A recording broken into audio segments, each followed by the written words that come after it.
नमस्कार साथियों, आप सभी का मैं स्वागत करता हूं।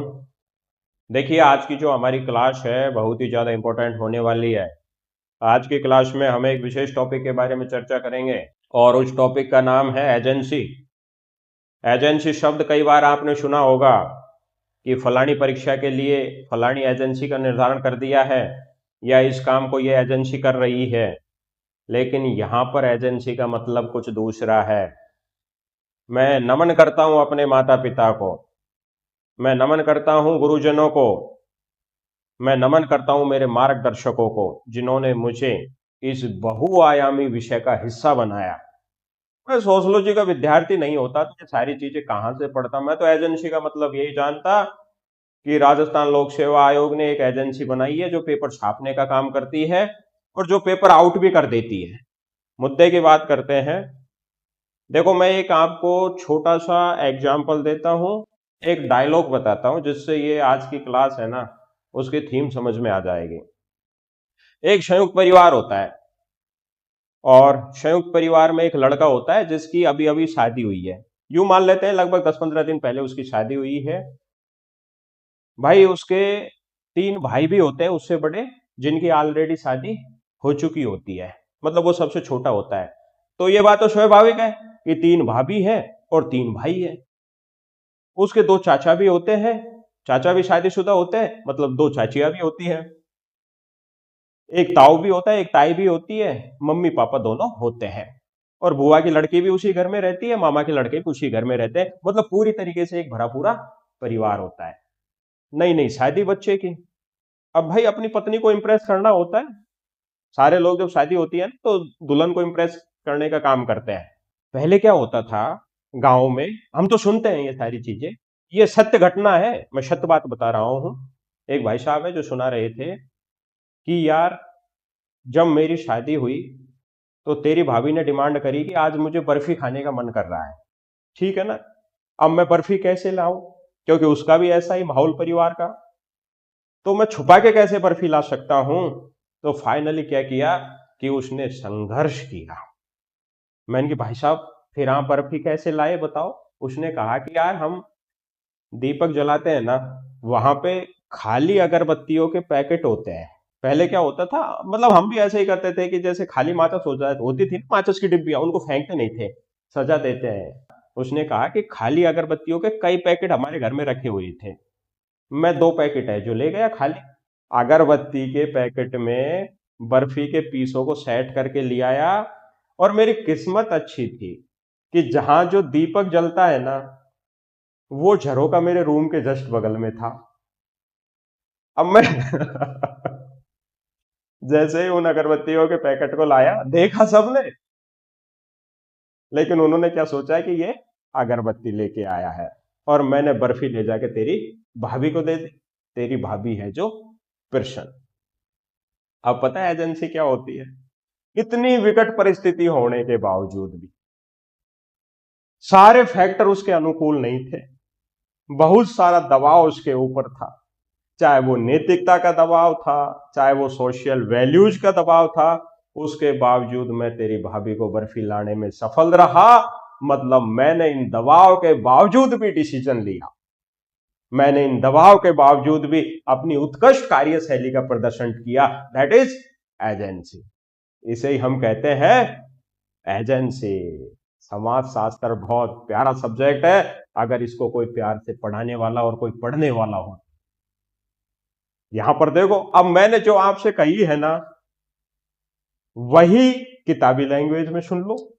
एजेंसी के मीनिंग की चर्चा करते हैं। व्यक्ति की स्वतंत्रता और उसकी क्षमता जिसके द्वारा वह अपने डिसीजन खुद ले सके, सामाजिक संरचना और नियमों के बावजूद। ये यही कहना चाह रहा है कि व्यक्ति की सोच और उसकी क्षमता दबाव होने के बावजूद भी वो इन दोनों को काम में लेगा और अपने जीवन को प्रभावित कर सकेगा। That is agency. इसे ही हम कहेंगे एजेंसी। यहां पर लिखा भी है, लोग केवल बाहरी सामाजिक दबाव और संरचनाओं के तहत नहीं चलते, बल्कि अपनी इच्छा, मान्यता और निर्णय के आधार पर भी कार्य करते हैं। That is agency.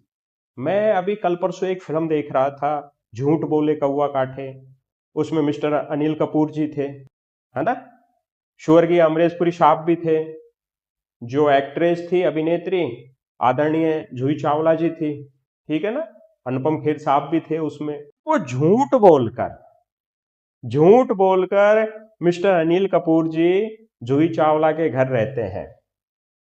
एक बहुत स्ट्रॉन्ग, एक ऐसा व्यक्ति जो पूरी तरीके से डिसिप्लिन में रहता है, अमरीशपुरी, जिसके घर में रहते हैं, लेकिन अपने खुद के निर्णय से, अपने खुद की क्षमता से, अपने खुद के दिमाग से वो क्या करता है कि मिस्टर अमरीशपुरी का दिल बदल देता है। That is agency. इसे हम क्या कहेंगे? एजेंसी। दबाव के बावजूद। आ गया समझ में? फिर जिसके बाद में जैसे यहां पर लिखा भी है कि यदि कोई व्यक्ति अपने परिवार, शिक्षा, कार्यस्थल इत्यादि में बदलाव लाना चाहता है तो एजेंसी यह दर्शाती है कि वह अपनी सोच और क्रियाओं से ऐसा कर सकता है। मतलब एक तरीके से खुद को पहचानने की बात करती है एजेंसी, कि तू खुद को पहचान, तू ऐसा कर सकता है। कई बार हम परिस्थितियों का हवाला दे देते हैं कि मेरी तो परिस्थिति ऐसी थी, मैं कुछ नहीं कर पाया। एक लड़का जिसको मैं खूब अच्छी तरीके से जानता हूं, अब वो रुपए पैसों की कमी नहीं थी, ठीक है ना, दुर्भाग्य से वो जॉब नहीं लगा। आज उसकी उम्र तकरीबन 45 ईयर है, 45 साल का हो गया। मैं कई बार कहता हूँ भाई साहब जॉब क्यों नहीं लगी? अरे यार हमारे घर में क्या सरपंची आ गई, तो मेरे चाचा ने उस टाइम ट्रैक्टर लाया था तो मैं ट्रैक्टर चलाता था। अरे बेटी का बाप, तूने ट्रैक्टर कभी चलाया ही नहीं है, सरपंची आ गई तो तेरे अंदर तो और सुविधाएं मिली ना, तू तो खुद को प्रदर्शित कर सकता था, लेकिन तू ऐसा नहीं कर पाए। एजेंसी यही कहती है कि कितना भी दबाव हो, उस दबाव में भी व्यक्ति क्या करता है, उन परिस्थितियों को प्रभावित करता है। That is agency. यहां पर लिख भी रखा है कि सामाजिक संरचना, जिसमें परिवार आ जाएगा, धर्म आ जाएगा, राजनीति आ जाएगा, इनका प्रभाव व्यक्ति के जीवन के ऊपर तो होता ही है, लेकिन एजेंसी व्यक्ति की इन संरचनाओं के भीतर रहते हुए भी स्वतंत्र निर्णय लेने के लिए क्या करती है, बाध्य करती है। कई बार क्या होता है ना कि दो अलग अलग धर्मों के लोगों की बात करते हैं और दोनों ही परिवार धार्मिक कट्टर होते हैं, लेकिन फिर भी वो लोग आपस में शादी कर लेते हैं। वो जो अंदर से उनका जो डिसीजन आया ना, सामाजिक दबाव नहीं था कि तू दूसरे धर्म में शादी करे, लेकिन फिर भी उसने किया। That is agency. इसे ही हम कहेंगे एजेंसी, ठीक है। यानी यह व्यक्ति की सक्रियता और समाज में बदलाव लाने की क्षमता को दर्शाता है। इसके माध्यम से व्यक्ति अपने जीवन की दिशा और पहचान को निर्देशित करता है या निर्धारित करता है। मतलब अगर इसका मैं सार बताऊं, एजेंसी यह बताती है कि लोग समाज में बदलाव ला सकते हैं, अपनी सोच और क्रियाओं के माध्यम से अपनी स्थिति को प्रभावित कर सकते हैं, भले ही उनके ऊपर कैसा भी दबाव हो, संरचनाएं भले ही जकड़ी हुई हो, लेकिन फिर भी वो करना चाहे तो कर सकते हैं। That is agency. जैसे बर्फी खिलानी है, परिस्थिति अनुकूल नहीं थी, लेकिन फिर भी फाइनली वो अपनी वाइफ के लिए बर्फी लेके आई, ठीक है। हाँ, अब यहां से इंपॉर्टेंट प्रश्न बढ़ेंगे। आपको थीम तो मैंने बता दी, ठीक है ना। अब यहां से फैक्चुअल प्रश्न बन सकते हैं। अगर जॉन लॉक की चर्चा करते हैं, हॉब्स, लॉक और रूसो, इन्होंने सोशल कॉन्ट्रैक्ट थ्योरी, सामाजिक अनुबंध का सिद्धांत दिया था। ये एक बात कहते हैं कि स्वतंत्रता को अपने हित के आधार पर व्यक्त किया जा सकता है, परंपरा और सामाजिक अनुबंध को अस्वीकार करते हुए। एजेंसी है ना, वो मनुष्य की उन परिस्थितियों को आकार देने की क्षमता व्यक्त करती है जिससे कि वह अपने निर्णय स्वयं ले सकता है, ठीक है। ये बात जॉन लॉक करता है। रूसो है ना, वो स्वतंत्रता की वैकल्पिक अवधारणा, अरे एजेंसी भी तो यही है, स्वतंत्रता की वैकल्पिक अवधारणा। जैसे हम चर्चा करें, जेल में रहकर कई लोग बड़े बड़े ग्रंथ लिखे हैं, जेल में रहकर दबाव था लेकिन फिर भी लिखे, दैट इज एजेंसी, ठीक है ना। इमैनुअल कांट की चर्चा करें तो स्वतंत्रता को मानक आधारित व्यक्तिगत इच्छा के रूप में इन्होंने व्यक्त किया है ना, तर्कसंगत उपयोगितावाद और गैर तर्कसंगत आदर्शवाद। ये बहुत इंपॉर्टेंट है, ये प्रश्न पूछा जा सकता है कि तर्कसंगत उपयोगितावादी और गैर तर्कसंगत आदर्शवादी के बीच में किसने विभाजन किया? मिस्टर इमैनुअल कांट ने। कैटेगरिकल इंपेरेटिव कानून का ये क्या करते हैं, समर्थन करते हैं, मिस्टर इमैनुअल कांट, ठीक है। कार्ल मार्क्स है ना, वो आधुनिक समाज में लोग पूंजीपति वर्ग की विचारधाराओं द्वारा नियंत्रित होते हैं। देखो वही आ गई ना, कार्ल मार्क्स जो कहता है कि हालांकि ठीक है पूंजीपति वालों की विचारधारा तुम्हारे ऊपर हावी है, मतलब मिथ्या चेतना हावी है, लेकिन तुम इनसे बाहर निकलो, और बाहर निकलेंगे तभी तो रेवोल्यूशन होगा, क्रांति होगी, तभी तो साम्यवाद आएगा। That is agency. फ्रेडरिक नित्से की चर्चा करें।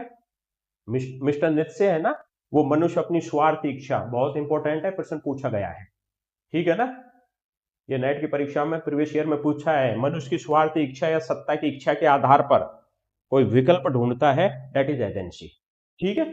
और पाल रिकुर की चर्चा करते हैं, इन्होंने फ्रायड के अचेतन निर्धारकों से प्रभाव को एजेंसी में शामिल किया है ना। संदेह के स्कूल की बात करते हैं ये, ठीक है, ये आप याद कर देना फैक्ट।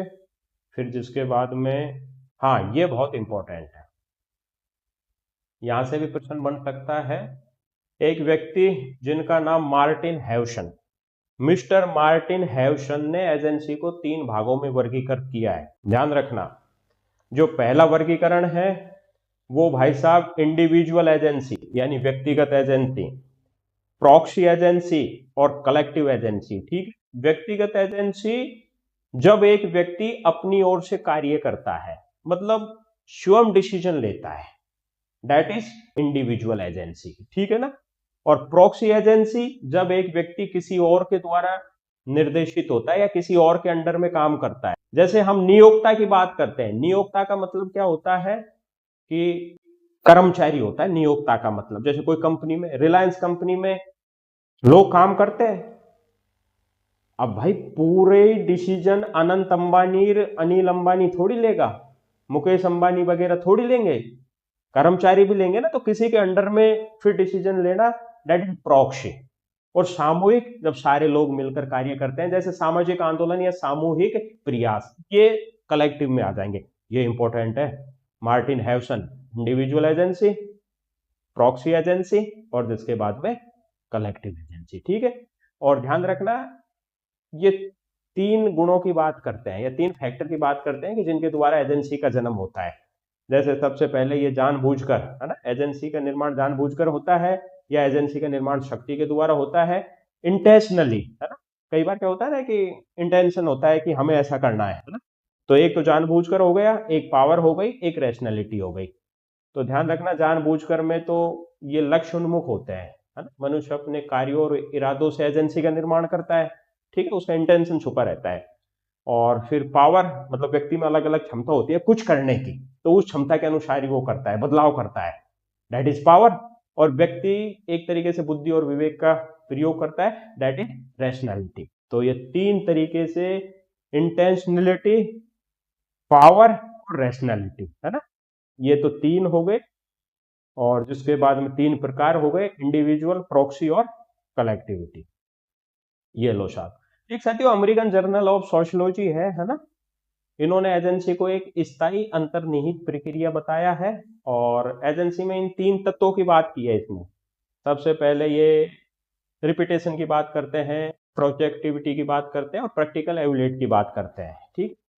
ये प्रश्न ऐसे पूछा जा सकता है कि अमेरिकन जर्नल ऑफ सोशियोलॉजी ने एजेंसी में 3 तत्व बताए, कौन कौन से हैं। रिपीटेशन हो गया, प्रोजेक्टिविटी हो गया, प्रैक्टिकल एवल्यूशन हो गया। यहाँ पर मतलब रिपीटेशन का मतलब होता है कि विचार और क्रिया पिछले पैटर्न, कई बार क्या होता है कि हम जो पिछली क्रिया है उसको फॉलो करते हैं, रिपीट करते हैं, रिपीटेशन हो जाएगा। प्रोजेक्टिविटी में भविष्य की संभावना और आशाओं को ध्यान में रखकर।